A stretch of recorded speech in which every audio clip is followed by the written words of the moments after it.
Bonjour, messieurs, dames. Merci d'avoir répondu à mon invitation.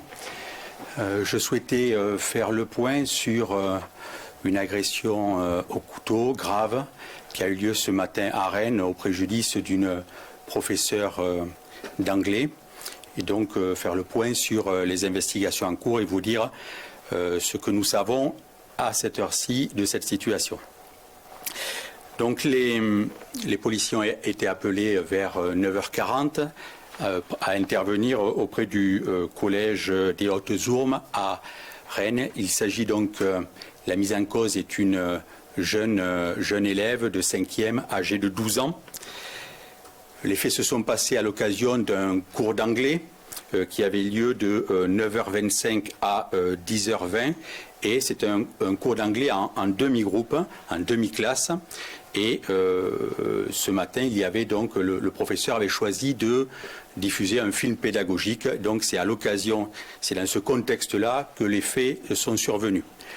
Donc pendant la diffusion de ce film pédagogique, le professeur a constaté que l'élève dont il s'agit était agité, levait le bras, le doigt de manière inappropriée puisque les élèves étaient en train de regarder ce film.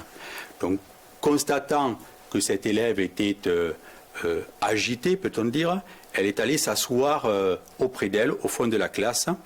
Je précise que c'est une professeure expérimentée qui, par ailleurs, il se trouve, enseigne auprès d'un collège situé en milieu spécialisé. Donc c'est quelqu'un, je dirais, qui est tout à fait en capacité d'analyser peut-être plus qu'un autre ce type de situation. Donc ce professeur d'anglais, cette dame a fait le choix d'aller s'asseoir auprès de cet élève et de lui demander ce qu'elle souhaitait en levant le doigt. Alors, à ce moment-là, d'après l'audition qui a pu être faite de cette professeure, cet élève s'est confié à elle dans les termes que je vous indique pour être tout à fait précis. L'élève lui aurait dit à ce moment-là, à voix basse, « Je suis folle aujourd'hui. J'ai envie de tuer quelqu'un aujourd'hui. J'ai envie de tuer les élèves qui ne m'aiment pas et la personne qui est en face de moi. Ça s'est passé à Arras et je vais faire pareil. » Voilà les propos qu'aurait tenus cette jeune élève de 12 ans à son professeur. Elle a ajouté, selon ce que nous dit le professeur, qu'elle avait une arme et a demandé au professeur si elle souhaitait qu'elle la lui montre. À ce moment-là, l'élève a sorti de son cartable un couteau imposant dont voici la photographie. Voilà. Je vous précise que la dimension de la lame est de 17 cm. Voilà. Donc l'élève a donc sorti de son sac, de son cartable, ce couteau. Et à ce moment-là, d'autres élèves se sont rendus compte, je dirais, de la situation. Les élèves, d'après ce que nous dit le professeur, n'ont pas entendu les propos que je viens de vous relater, car l'élève s'était confié à elle à voix basse dès lors qu'elle était assise à côté de son professeur. Donc, à ce moment-là, la professeure d'anglais décide l'évacuation de sa salle et fait sortir les élèves. Elle reste à ce moment-là, je dirais, avec l'élève qui, à ce moment-là, se saisit du couteau et la menace. Le professeur sort de la classe avec l'élève menaçante derrière elle. À ce moment-là, dans le couloir, les élèves sont devant, le professeur suit derrière avec, dans son dos, l'élève menaçante. Une professeure d'espagnol qui faisait cours porte ouverte de l'autre côté, comprend qu'il y a une situation tout à fait anormale et se rend dans le couloir et agrippe sa collègue, la fait rentrer dans sa propre classe et ferme à clé la porte de sa classe. Elle, à ce moment-là, ordonne un confinement de ses élèves qui mettent des chaises et des tables le long de la porte pour, comme le prévoient les procédures en ce cas d'espèce. L'élève menaçante poursuit son cheminement. à ce moment-là, il y a le conseiller principal d'éducation et un médiateur du collège, voilà, excusez-moi, je cherchais le terme précis, un médiateur du collège qui entendent, je dirais, une agitation tout à fait anormale et des cris des élèves. Et donc, ils vont au-devant de la situation et montent les étages et se trouvent nez à nez avec l'élève menaçante, toujours muni de son couteau. À ce moment-là, il lui demande de lâcher son couteau, ce qu'elle ne fait pas, et à un moment donné, elle part en courant, et donc ils la suivent. Donc, ce médiateur du collège et ce conseiller principal d'éducation poursuivent l'élève de façon, évidemment, à tenter quelque chose. Donc, ils arrivent tous les deux à neutraliser l'élève, c'est-à-dire à lui enlever l'arme de la main et à la maîtriser. Je tiens à rendre un hommage appuyé au courage, au professionnalisme, au sang-froid de l'ensemble de ces personnels de l'éducation nationale qui ont, on peut le dire, quand même particulièrement su gérer une situation quelque peu extrême. La police, je vous l'ai dit, a été appelée à 9h40 et est venue interpeller cet élève de 12 ans qui avait été, dans les termes que je vous ai indiqués, neutralisé, maîtrisé par les personnels de l'éducation nationale. Avec l'autorisation du magistrat du parquet de permanence, cet élève de 12 ans a été placé en retenue judiciaire. C'est une mesure assez exceptionnelle puisqu'il s'agit d'une jeune enfant, mesure qui peut durer 12 heures et se prolonger de 12 heures supplémentaires. Elle a été visitée par un médecin légiste qui a jugé son état compatible avec la mesure de retenue que nous avions autorisée. Nous avons ouvert une enquête criminelle pour ces faits sous la qualification de tentative d'homicide volontaire sur personne chargée d'une mission de service public. Les investigations sont confiées à la Sûreté départementale de Rennes qui, depuis ce matin, poursuit les auditions de l'ensemble des témoins et nous nous employons à, bien sûr, comprendre le contexte de ce passage à l'acte, ce qui est évidemment tout à fait important de comprendre pourquoi cet élève en est venu à ces menaces extrêmement graves. Alors je vous précise que j'ai souhaité qu'un examen médical de nature psychiatrique soit diligenté dès aujourd'hui et actuellement donc cette mineure se trouve au service psychiatrique de l'hôpital Pontchaillou pour faire cet examen psychiatrique qui nous permettra de nous éclairer plus avant, je dirais, sur cette situation. Alors, s'agissant de la personnalité de cette mineure, c'est une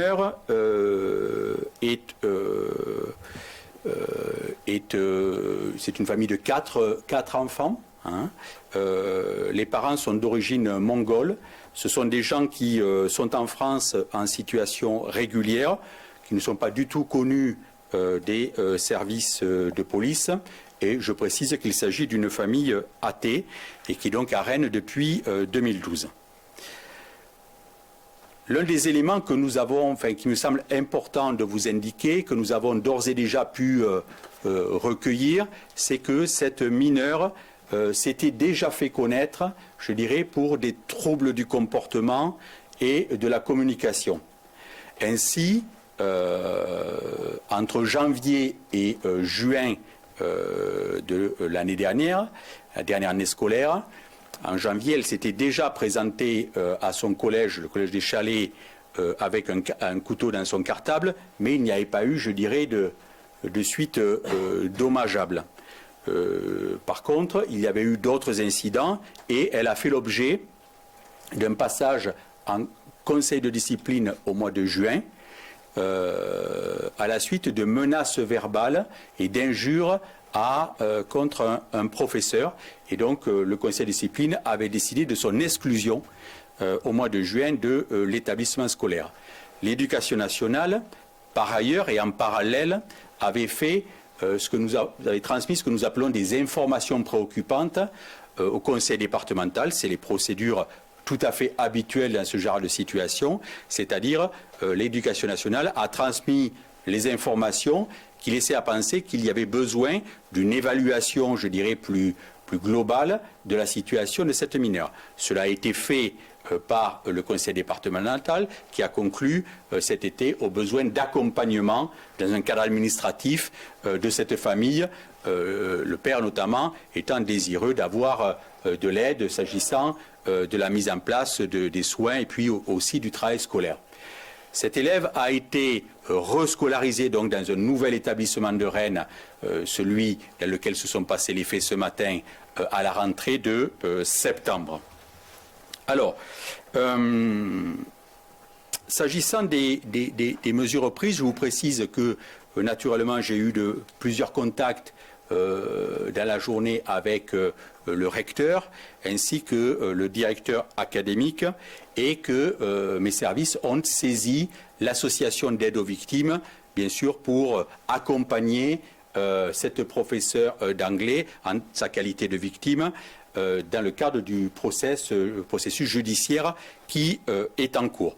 Bien sûr, cela est un élément qui vient s'ajouter aux mesures très complètes et très importantes déjà prises par l'Éducation nationale pour accompagner la communauté éducative. Mais naturellement, je laisse Monsieur le recteur vous instruire de ces éléments-là davantage que je ne puis le faire.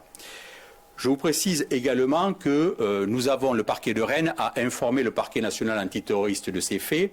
Comme je dirais, nous le faisons habituellement dès lors que la gravité des faits, dès lors que les circonstances nous invitent à le considérer. Le parquet national antiterroriste m'a indiqué qu'il, en l'état des éléments que nous avions transmis, ne souhaitait pas se saisir de ces faits. S'agissant des suites judiciaires, alors je vous précise que le Code de justice pénale des mineurs prévoit une présomption de non-discernement pour les mineurs de moins de 13 ans. Je vous redis la définition du discernement. Est capable de discernement le mineur qui a compris et voulu son acte et qui est apte à comprendre le sens de la procédure pénale dont il fait l'objet. Voilà la définition précise de la loi s'agissant de la notion de discernement. Donc, présomption de non-discernement s'agissant de cette mineure, donc qui a 12 ans. Alors, les capacités de discernement du mineur peuvent être établies notamment par ses déclarations, celle de son entourage familial, l'entourage scolaire, par des éléments de l'enquête, les circonstances de fait et par une expertise bien sûr psychologique et psychiatrique. En conclusion, avant de répondre à vos éventuelles questions, je vous dirais que mon analyse ce soir est que la dimension psychologique, voire psychiatrique de ces faits me paraît dominante dans le passage à l'acte grave de cette mineure. La question de son discernement est, vous l'avez compris, également posée. Je suis à cette heure dans l'attente du résultat de l'examen psychiatrique en cours avant de décider de la suite judiciaire à donner à ces faits. Je vous remercie. Monsieur le procureur, on parlait que cet élève aurait pu être, en voulant à son professeur pour une histoire de téléphone qui avait été confisqué. Est-ce que vous pouvez nous confirmer ou pas ces faits? Oui, il y a quelques éléments. Effectivement, ce professeur lui avait reproché d'utiliser son téléphone de manière inappropriée en cours. Elle lui avait la semaine d'avant repris, mais l'élève lui avait fait un courrier d'excuses.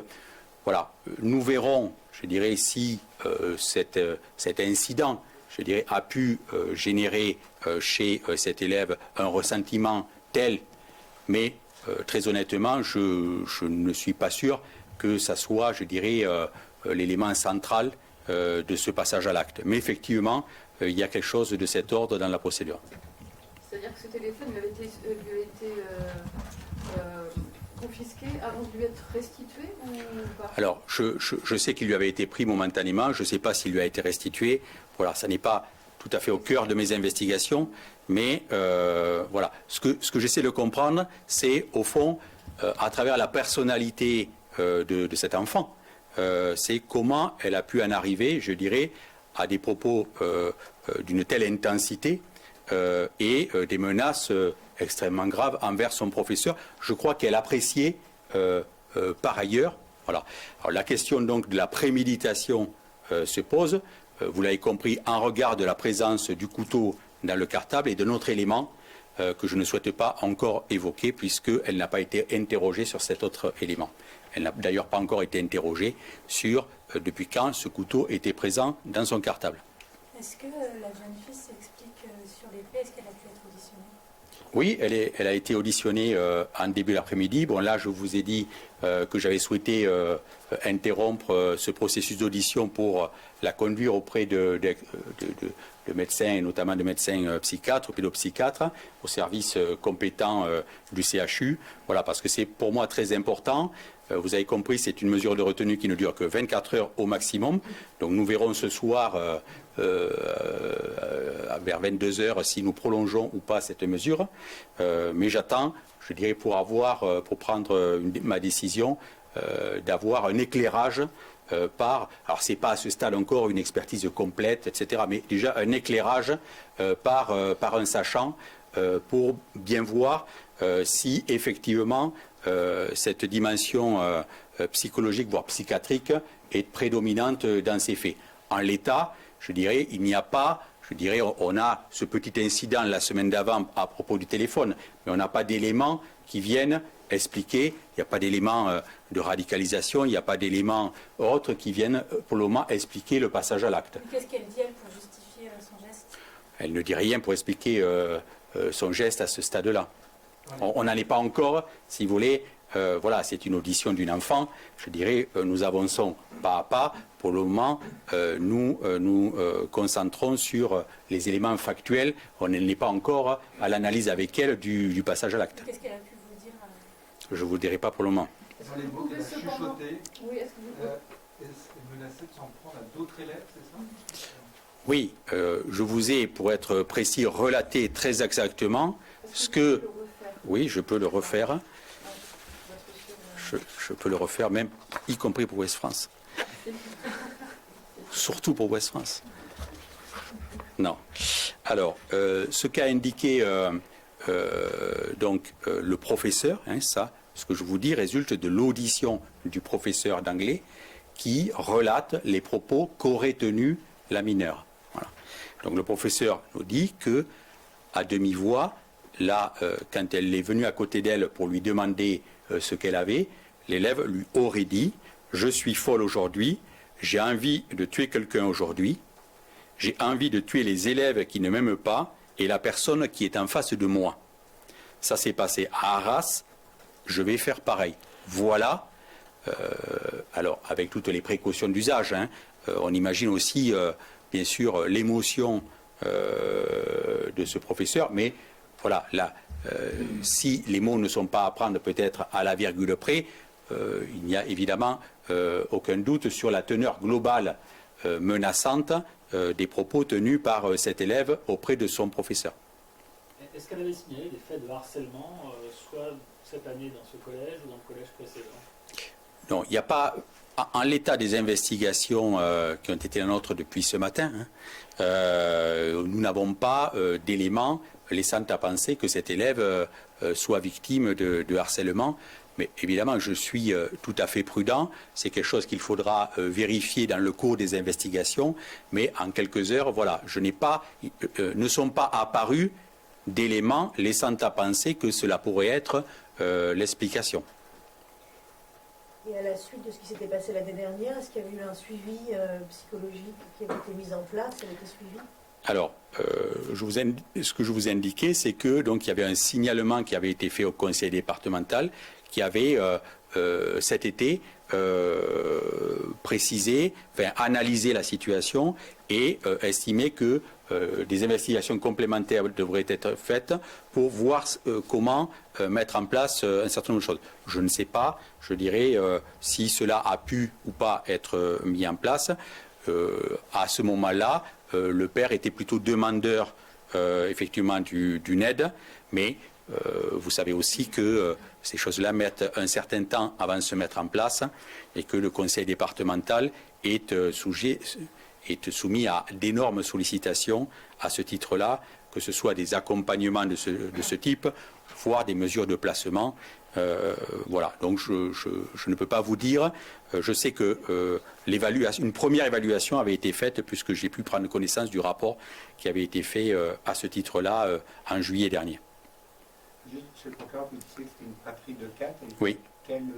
C'est l'aîné. C'est l'aîné.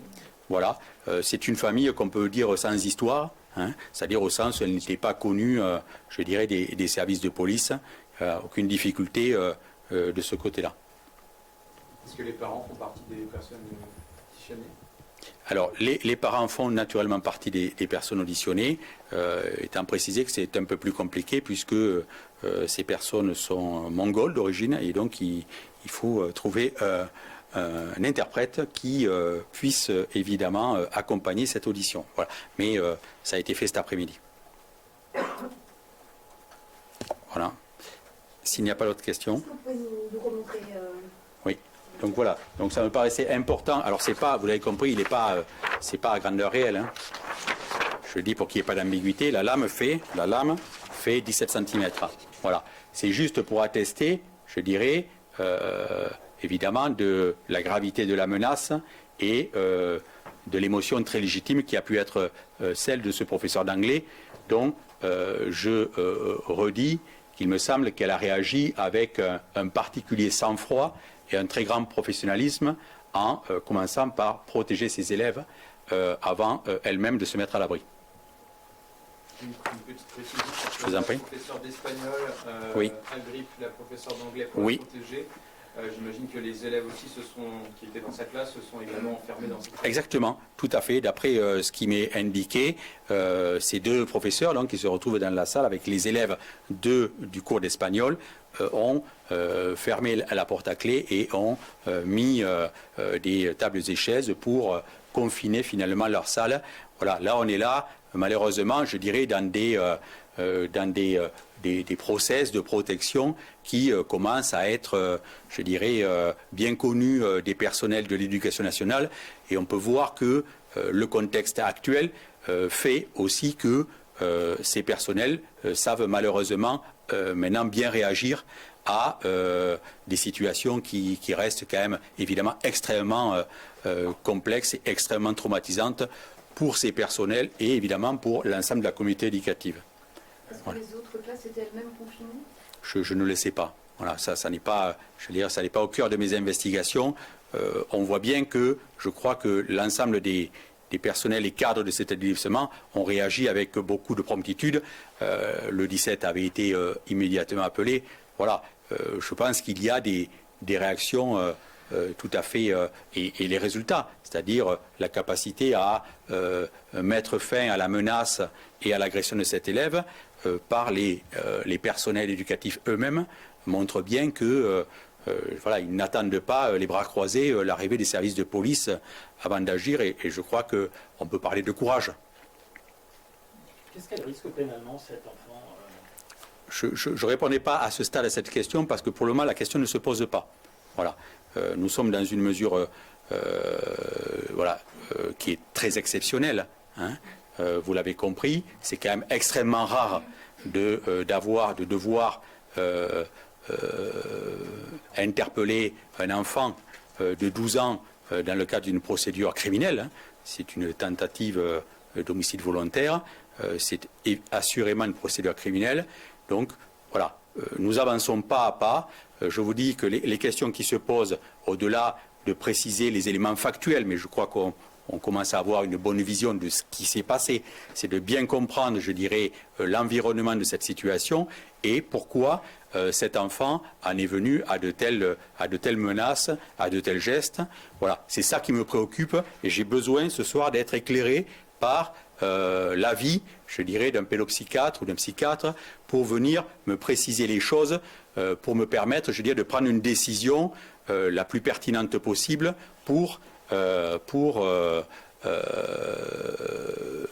finalement donner une suite à, voilà, dans un cadre juridique qui est contraint, voilà, et se pose juridiquement la question du discernement ou pas de cet enfant.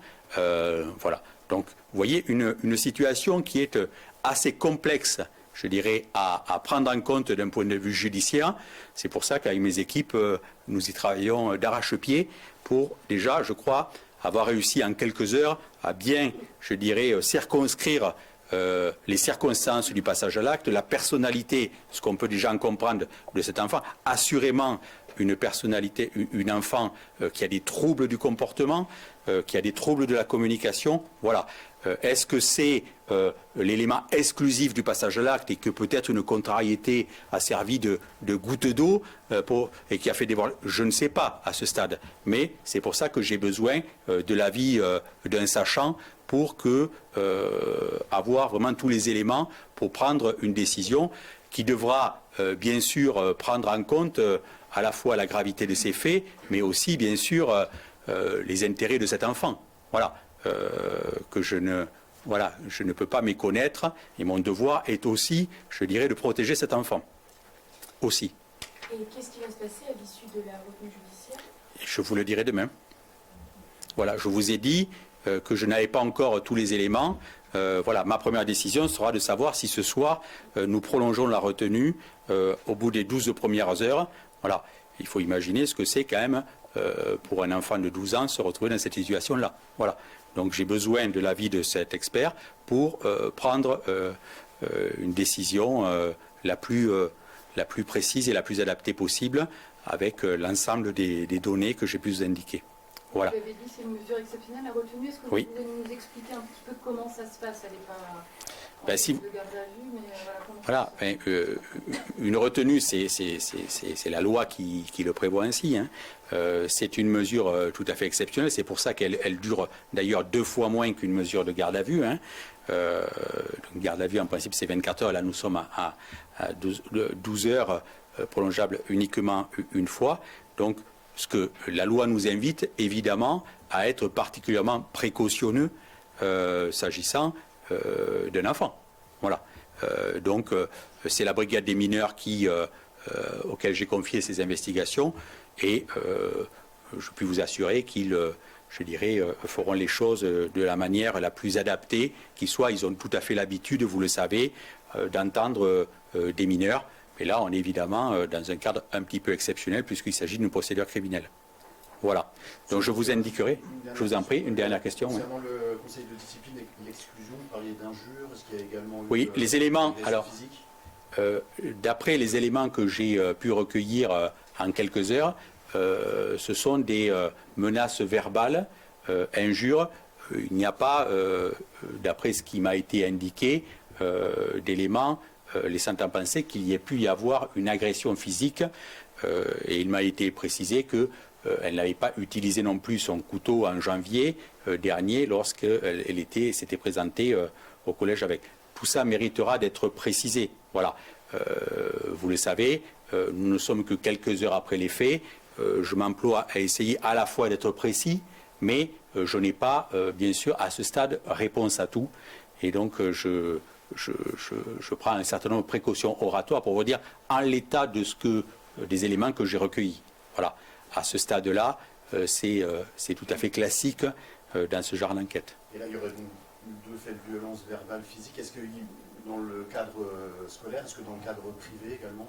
Je n'ai pas connaissance, je dirais, d'un comportement qui aurait posé problème en dehors, mais voilà, tout ça méritera naturellement d'être vu avec les parents. Au bout de quelques heures, on ne sait pas tout. Il faut avoir l'humilité de le reconnaître. Je le reconnais bien volontiers. Voilà, je vous dis où j'en suis de mes investigations. Voilà, à ce stade, je n'ai pas encore réponse à tout. J'essaie simplement, une fois les faits globalement établis, surtout de comprendre qu'est-ce qui a fait que cet enfant commette ces faits graves, voilà, qui ont perturbé de manière très forte la communauté éducative de ce collège. Voilà. Et à nouveau, je rends hommage au personnel de l'éducation nationale qui ont fait preuve de sang-froid, d'un grand professionnalisme et aussi de courage. Je pense que c'est important de le dire. Voilà. Je crois qu'on peut employer ce mot-là sans excès les concernant. Je vous remercie. Donc je vous tiendrai au courant, naturellement, des décisions qui interviendront ce soir et demain. Au revoir. Merci.